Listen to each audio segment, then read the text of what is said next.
Welcome to Samba Samba. Enjoy the video. You start by making the network and accounts match.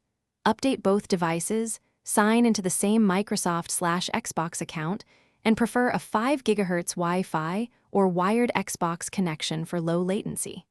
Once done, install the Xbox app on your Quest 2 from the store, or enable remote play on the Xbox by allowing streaming in settings. Make sure your Quest is charged and your headset's Wi-Fi is stable. These steps reduce lag and ensure the devices can discover each other immediately.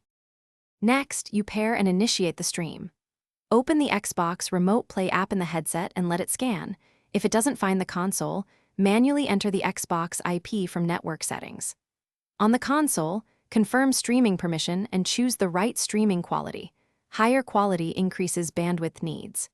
Pair an Xbox controller to the Quest or keep it on the console, and adjust audio routing so VR audio goes to the headset. These actions establish a stable link for gameplay. Now you launch the game and confirm performance. Start the stream from the app and select performance for minimal latency or quality for better visuals. You'll feel the difference in responsiveness.